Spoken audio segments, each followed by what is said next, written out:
Gracias, muchas gracias. Presentamos al doctor Adolfo León Oliveros Tascón en su programa Magazine por la Paz.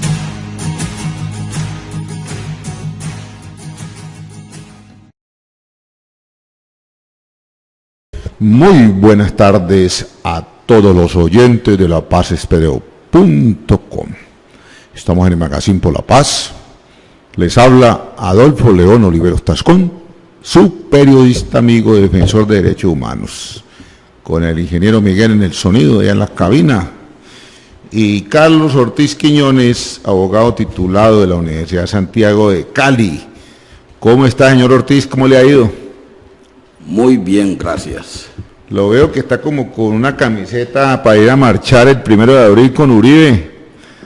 ¿Cómo está usted preparado para esa marcha? No me interesa la marcha de Uribe porque no simpatizo con ese tipo de marchas.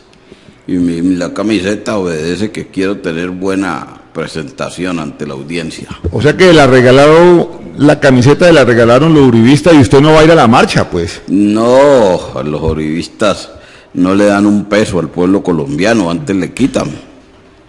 Sí. Entonces, usted por ninguna circunstancia, bajo ninguna circunstancia va a salir a marchar, y menos cuando el señor, el alias Popeye, dijo que iba a encabezar la marcha, Alejandro Ordóñez, destituido por corrupción, todos los exministros de Uribe encanados y con permiso para marchar, y todos condenados por corrupción. Hasta ese tal Rafael Noguera está pidiendo un permiso para marchar contra la violencia contra los niños, y lo mismo el tal Garavito ese también está pidiéndole permiso al INPET para marchar contra los crímenes contra los menores de edad. Pero mire que dentro de esas cosas tan raras que pasan está lo de Pablo Armero. Resulta que Pablo Armero, jugador de la Selección Colombia, el hombre se metió en un problema en Miami porque resulta que el tipo le dio una golpiza a la mujer en Miami, a la señora María Elena Bazán. Según lo que estableció la policía de Miami, el tipo estaba alicorado, o sea, borracho, ebrio, y en medio de la discusión con la señora Bazán, que era su esposa, le cortó el pelo. Imagínese usted que le cortó el pelo supuestamente porque la vieja no lo quiso dar. Siendo la esposa, pues según el tipo, pues tenía derecho cuando él quisiera, que ella tenía que estar disponible, pero pues obviamente que eso no es así, porque las mujeres tienen derecho también a su autonomía, a su libre desarrollo de personalidad, a ser considerados como unas personas totalmente independientes y tienen capacidad para aceptar o no, así sea con el esposo, una relación sexual. Pero resulta que el señor Pablo Armero, en ese hotel, borracho y todo, le cortó el pelo a la mujer porque supuestamente no lo vio, y sucede que el señor Pablo Armero ya desde antes tenía pues antecedentes de violencia intrafamiliar. El debate se ha encendido porque el profesor Néstor Peckerman lo puso a jugar ayer en el partido contra Bolivia. Y el tipo jugó bien, según los comentaristas deportivos, fue el mejor de la cancha. Pero se quieren hacer una división entre lo que es el deporte y lo que es el comportamiento de la persona, que es donde está la discusión. Por ejemplo, la señora Andrea Guerrera, que es una periodista que trabaja con Wirisport, ella se opuso con argumentos muy veraces, muy contundentes, a que el profesor Perkeman hubiera convocado a Pablo Armero. Porque de todas maneras, lo que hizo el señor Pablo Armero fue una afrenta contra su esposa y es contra las mujeres colombianas, porque es que en Colombia el problema del maltrato, el feminicidio, el abuso contra las mujeres es un tema recurrente, que hay gente que dice que forma parte de la cultura nuestra y eso es paja, eso no es ninguna cultura, eso por el contrario es incultura, que cultura es lo bueno, incultura es lo malo.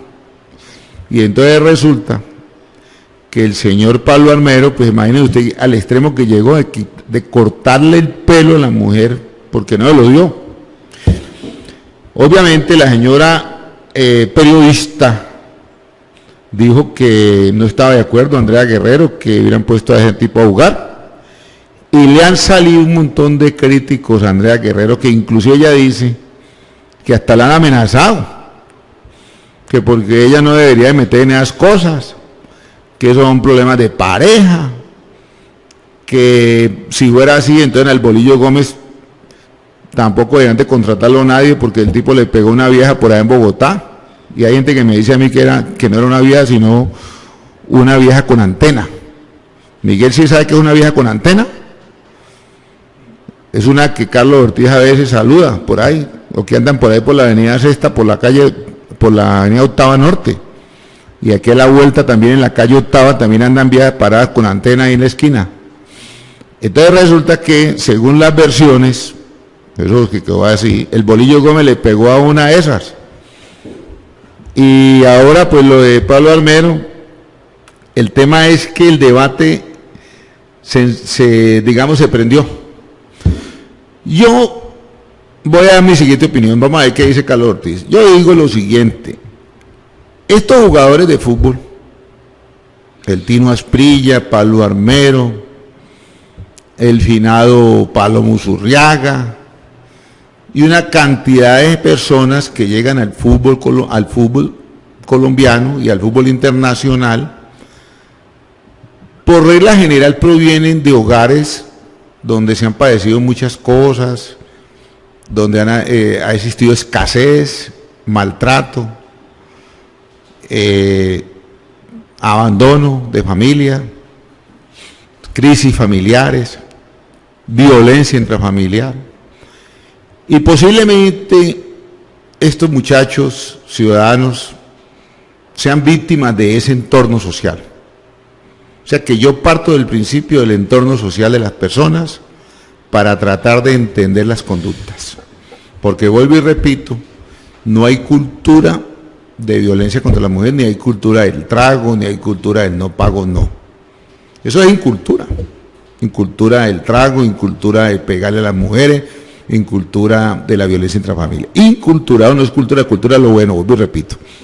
Entonces, si Pablo Armero, con ese procedimiento, obviamente, contra su esposa, que es reprochable ese procedimiento, ese maltrato, ese maltrato tan jodido, pues.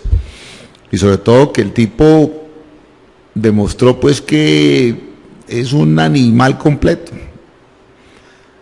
Pero yo no sé hasta qué punto el deportista tenga que tener un juicio sobre su comportamiento personal, individual o privado, y ese juicio sea el que determine si juega o no juega un partido de fútbol con una selección o con un equipo de fútbol. Eso, hasta qué punto es una cosa con la otra, o hasta qué punto fueron los periodistas los que condenaron a Pablo Armero y no lo ha condenado un juez ni en Estados Unidos ni en Colombia, porque el delito o el incidente sucedió fue en Estados Unidos.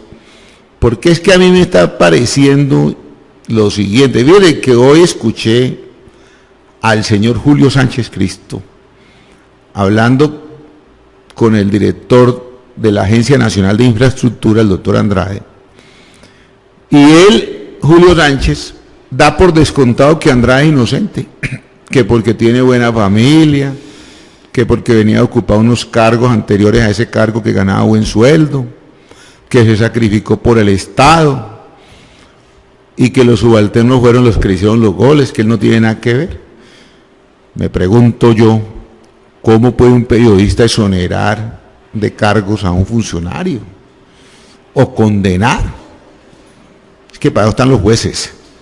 Yo, si a mí alguien me pregunta el caso de Andrade, como presidente o director de la Agencia Nacional de Infraestructura, frente a los sobornos de Odebrecht y frente a esa contratación, pues yo tengo que decir que la cabeza responde por el todo, la cabeza responde por el cuerpo.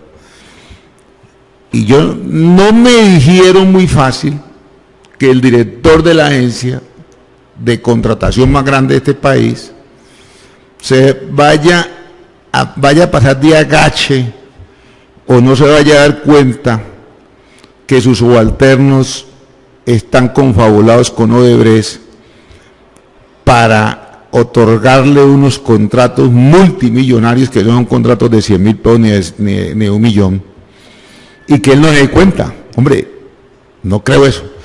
Pero lo que viene al caso es que Julio Sánchez dice que él está seguro y exonera al doctor Andrade de cualquier responsabilidad solamente por los antecedentes, porque supuestamente es de buena familia y porque antes estaba en unos cargos y ganaba mucha plata.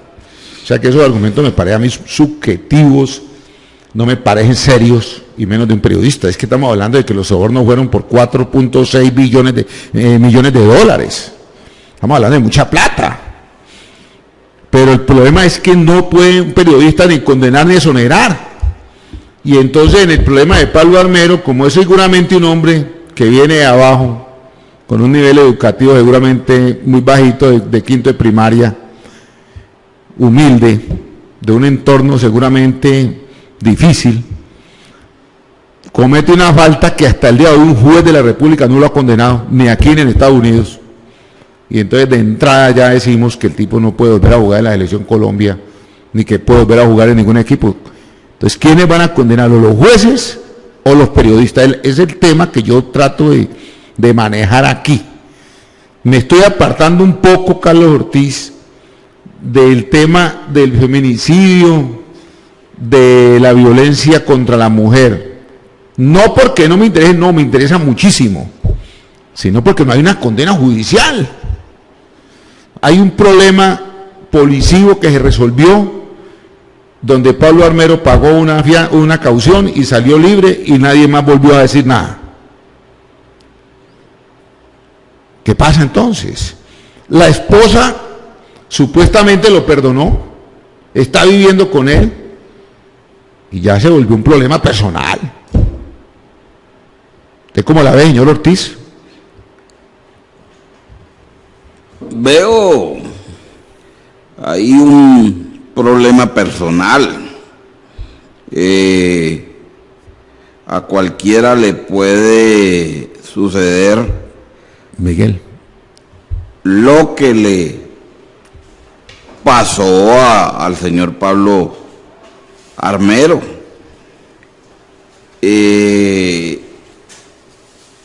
Pues uno puede tener problemas con su señora, más cuando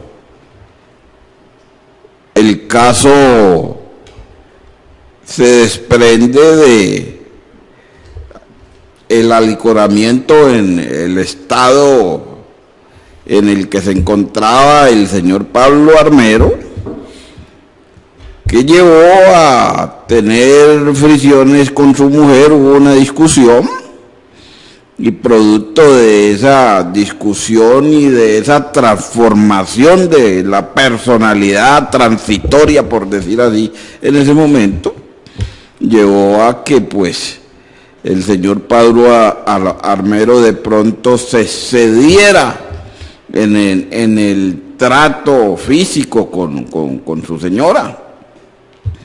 Pero pues una cosa es que haya ocurrido eso y otra cosa es que sea una conducta persistente y permanente la del señor Pablo Armero para con su compañera.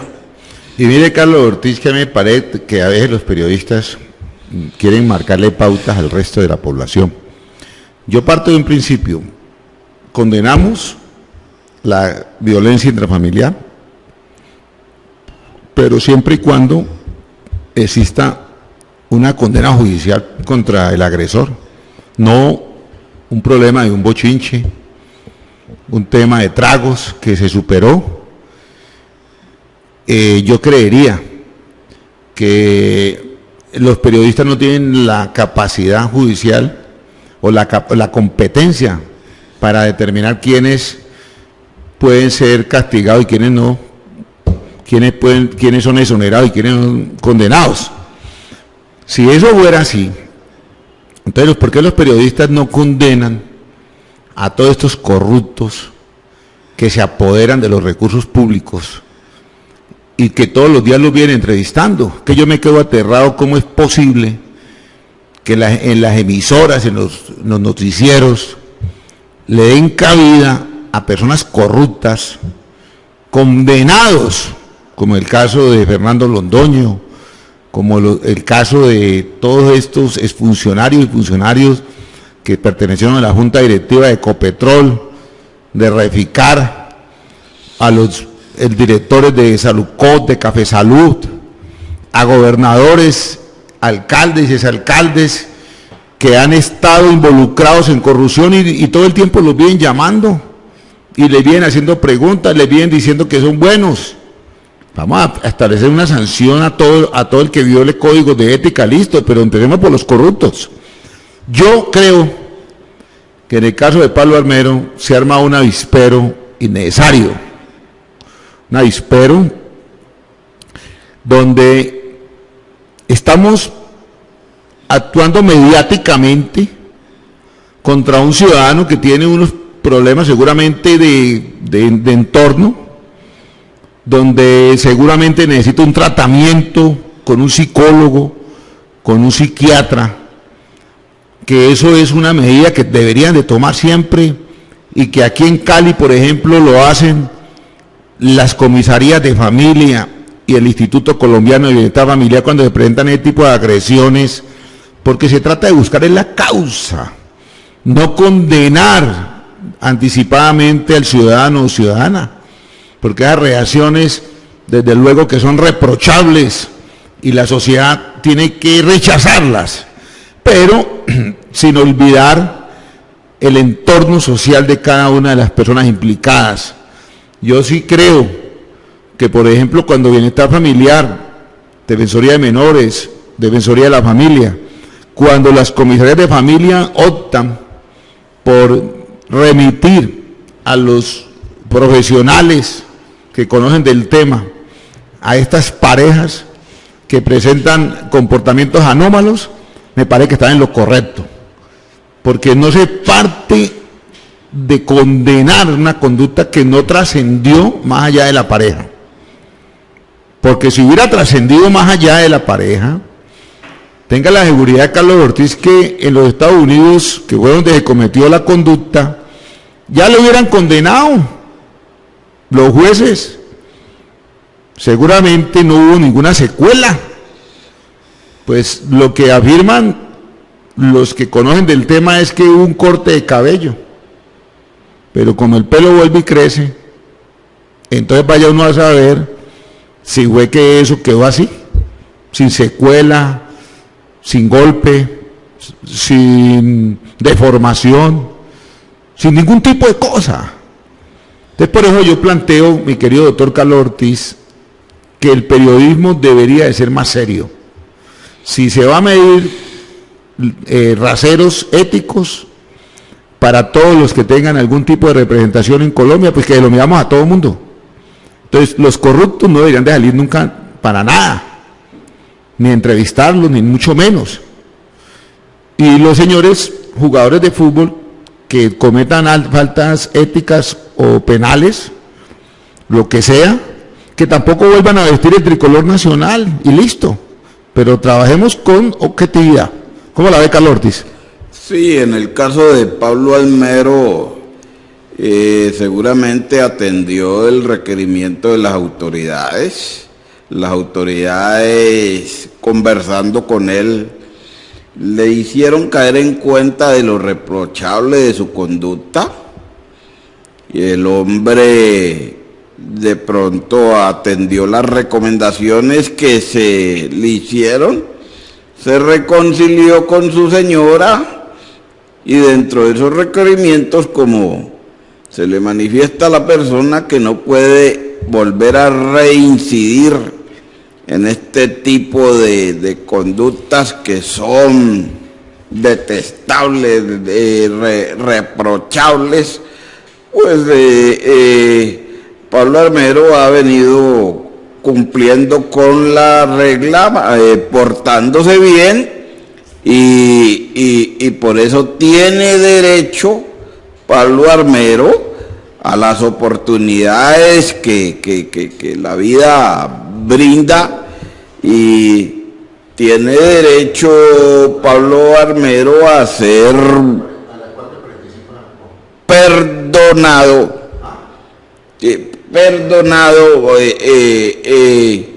y además porque pues se ha reivindicado ante la sociedad. Y aquí, que yo entienda, no hay condenas eternas o condenas vitalicias contra la persona. No, y tampoco coger a un tipo de chivo expiatorio, hombre. Si aquí a los corruptos todo el tiempo los vienen eligiendo, que no quiero dar nombres que me meto en líos, pero aquí en Colombia votan por corruptos todo el tiempo. Sí. Estamos votando por corruptos. Y entonces ahora un jugador que, además de que es buen jugador y que le salva la papeleta a la elección Colombia, lo llama el profesor Peckerman para que juegue, porque pues un tipo que no está condenado ni está sancionado por la FIFA ni por nadie.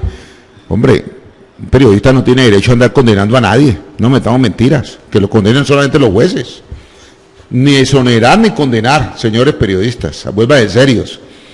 Ahora voy a pasar al tema de Trump. ¿Cómo le parece que el Congreso de los Estados Unidos está demostrando que allá sí funciona lo que se llama la división de poder, que planteó Juan Jacobo Rousseau, las 3 ramas del poder: ejecutivo, legislativo y judicial? El Congreso le acaba de derrotar una propuesta al señor Trump de acabar con el Obamacare, que es algo, para que me entiendan los oyentes, como si alguien viene a proponer aquí que acabemos con el SISBEN. Es lo mismo. Porque es que el Obamacare que creó el expresidente Barack Obama, mi querido amigo presidente, porque yo le digo amigo aunque él no me conozca, pero es que uno no es amigo de la gente porque la conozca y no porque comparta sus proyectos, y yo comparto los proyectos del presidente Barack Obama. Y entonces resulta que el presidente Obama dejó montado un sistema de salud para favorecer a los más pobres, a los que no pueden pagar seguros privados, como aquí en Colombia. Aquí en Colombia hay gente que no puede pagar medicina prepagada, y hay otros que ni siquiera pueden pagar EPS, que no tienen empleo, porque están en la olla, por culpa del mismo Estado. Y entonces en Estados Unidos hay entre 30 y 40 millones de personas que estaban por fuera del sistema de salud. Y el presidente Barack Obama les dijo: bueno, vamos a hacer este sistema subsidiado. Ustedes simplemente, por demostrando que no tienen ingresos o que los ingresos son insuficientes, les voy a ayudar con un subsidio y listo. Eso se llama también aquí SISBEN, Sistema Subsidiado de Salud. Resulta que el señor Trump pues le dijo al Congreso que él quería cambiar eso, pero no dijo a cambio de qué. Dijo: no, quiero acabar eso, pero no dijo qué iba a montar. Y viene que los mismos republicanos, que saben que el próximo año hay elecciones de Congreso, no son bobos, se unieron con el Partido Demócrata y le hundieron la propuesta del presidente Trump. Tanto se la hundieron que el señor Trump tuvo que retirarla. Yo creo que con este ejemplo y con los que han dado los jueces gringos, que le han frenado los decretos discriminatorios a Trump en materia de inmigración, se está consolidando la democracia norteamericana. Seguramente Trump, con sus asesores, pensó que estaba en la Alemania nazi, donde no se hacía sino lo que dijera Hitler, pero resulta que no. Está en los Estados Unidos de América, donde hay congreso, donde hay rama judicial, y donde los congresistas no son como muy amigos de la mermelada. Votan con conocimiento, votan de acuerdo a sus convicciones. Y eso me hace pensar a mí que el proyecto de Trump de pedirle $30.000 millones a los congresistas para que le aprueben el presupuesto para construir el muro que va a separar supuestamente México de Estados Unidos, se le va a hundir. Porque uno tiene presentación en un país donde también hay pobreza extrema, que uno cree que no, pero la hay. Si no lo hubiera, no habría medicina subsidiada, que ese lo vamos a caer. Entre 30 y 40 millones de beneficiarios. Donde hay tanto problema de desigualdad social y de iniquidad social. Un mundo donde hay tanta hambre. Hay 7 países en el África, entre ellos Somalia, Sudán, crisis humanitarias en Siria, crisis humanitarias en todos estos países del África y el Oriente Medio.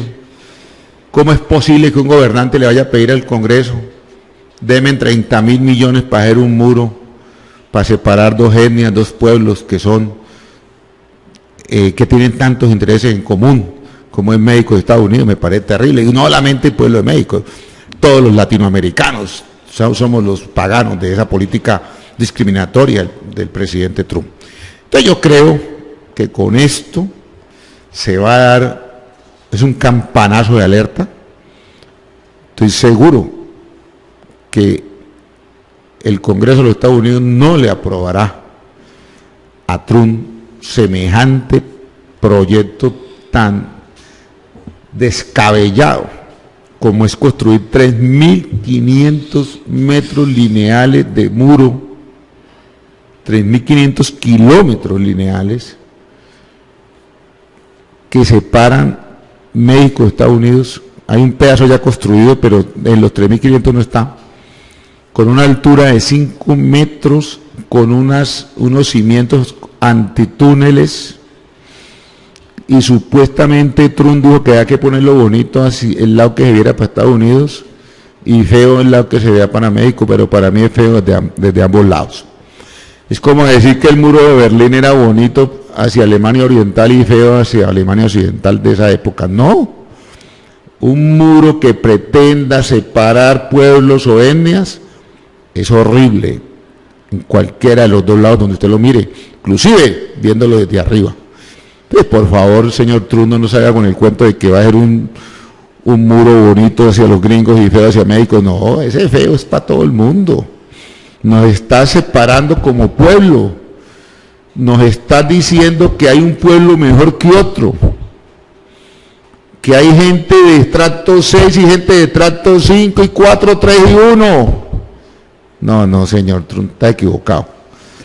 Está totalmente equivocado. Los humanos somos unos solos. Somos latinos, somos germanos, somos francos, somos españoles, somos indígenas, somos afrodescendientes, de todo. Como decía el expresidente Guillermo León Valencia, somos oscuros matorrales, somos de todo, somos caucásicos, somos mediterráneos, tenemos de todas las sangres de la tierra. Y entonces el muro que nos querés construir, Donald Trump, es un muro que se llama muro de la infamia. Como dice el Papa, ¿por qué mejor no construimos unos puentes? Puentes que permitan unir más los pueblos, no separar los pueblos. Los pueblos separados son épocas de retroceso histórico. Era como volver a la época de los señores feudales, los castillos, los feudos, que todavía existen como monumentos en Escocia, en Irlanda, en Inglaterra, en Gales, que era el refugio de los que quedaban con las cosas del pobre. Estados Unidos no es el refugio de la gente que queda con lo del pobre, no puede serlo ni lo ha sido. Estados Unidos es un país de oportunidades. Es un país donde convivimos y hemos convivido de todas las razas y religiones, de todos los colores, empezando por el blanco hasta el indio y el negro y el amarillo patico. En Estados Unidos nadie puede decir que es de allí, Todos somos de allí. Todos son inmigrantes. Usted, señor Trump, amigo mío, usted también es inmigrante. Acuerde de que su señora madre llegó de Escocia y trabajó como trabajan todos los inmigrantes, trabajando trabajo material como nos toca a todos. Entonces no nos metamos nosotros mismos la puñalada, todos somos inmigrantes. Y en Colombia también. Por eso aquí en Colombia siempre hemos sido un país que recibe a todos los inmigrantes. No los perseguimos. Aquí llegan venezolanos, llegan cubanos, llegan chinos. Aquí no hay política de persecución, ni la puede haber, porque somos un país respetuoso del ser humano. ¿Qué opina usted, señor Carlos Ortiz Quiñones?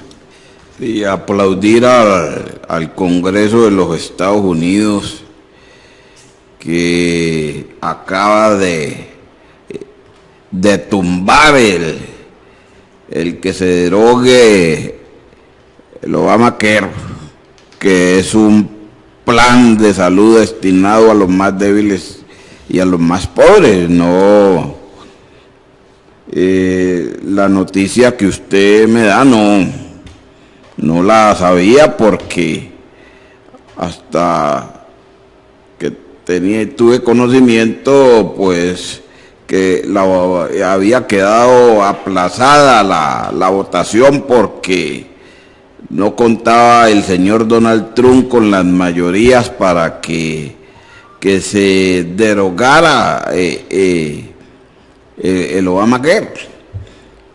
Entonces debo de estar, eso es como el Sitben aquí, pues, que se derogue el Sitben y que los más débiles, los más pobres, y queden sin un seguro de salud.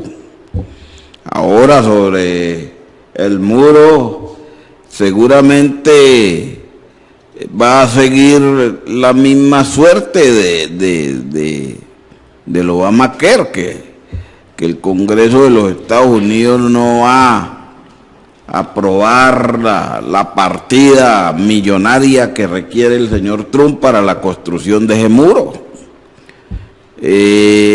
Ya los demócratas advirtieron al presidente de los Estados Unidos que si insiste en la construcción de ese muro, que es una afrenta para los dos pueblos, el pueblo mexicano y el pueblo de los Estados Unidos, porque atenta contra su dignidad, ellos van a bloquear eso hasta donde fuere posible, que van a bloquearlo para que, pues, el señor no pueda aprobarse, pues, la construcción de ese muro.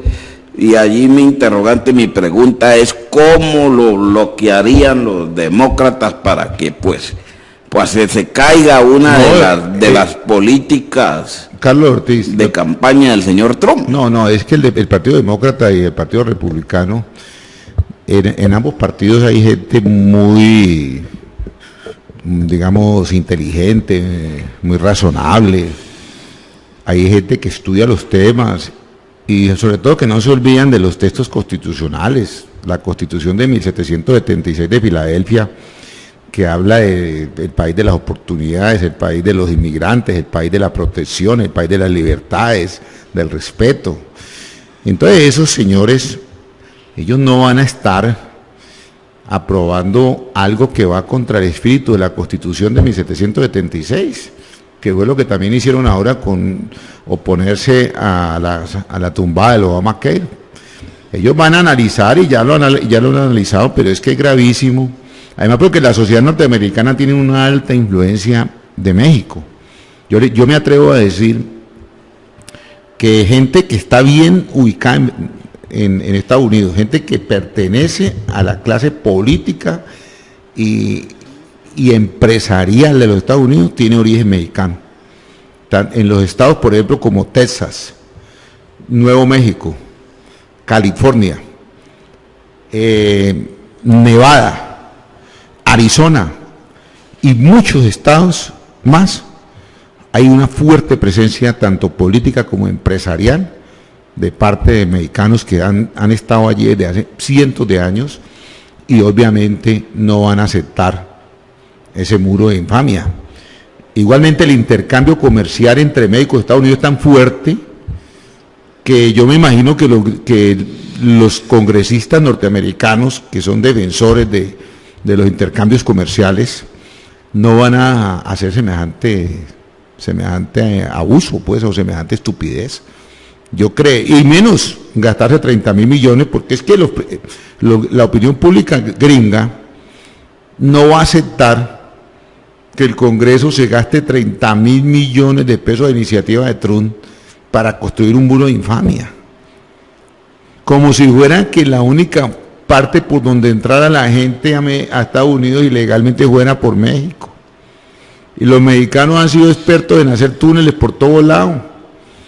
Y lo otro es que también a Estados Unidos le ingresa todo el tiempo gente por la parte del Mar Caribe, por Cuba, por las Bahamas, por Puerto Rico, por República Dominicana. El tema no es si con el muro acaba o no la situación de inmigración ilegal, no. Lo que tiene que resolver Estados Unidos en este momento es cómo se van a legalizar los inmigrantes que están allí hace 20, 30, 10 años para atrás, que se calcula que son 12 millones de personas. La propuesta del presidente Obama era darles una residencia temporal para que en el transcurso de los 2 o 3 años ellos puedan acreditar que son personas obviamente bien y accedan a una residencia permanente y posteriormente ir a nacionalidad. Eso es lo más correcto, es la respuesta correcta, porque es una necesidad mutua, recíproca. Los inmigrantes que están allí en estado de ilegalidad necesitan el trabajo y los gringos necesitan el trabajo de esos inmigrantes. Entonces hagamos lo que hay que hacer para efectos de que se legalice la situación de estas personas y no se les genere un pánico innecesario o una ruptura familiar innecesaria, que es lo que pretende el señor Donald Trump.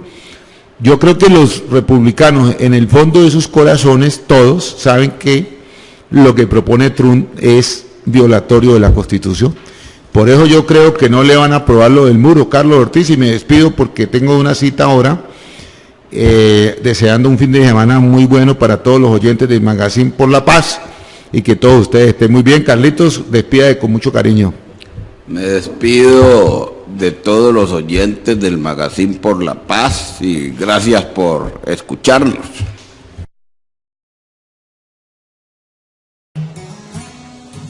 Gracias, muchas gracias. Hasta aquí su programa, Magazine por la Paz, con la conducción del doctor Adolfo León Oliveros Tascón.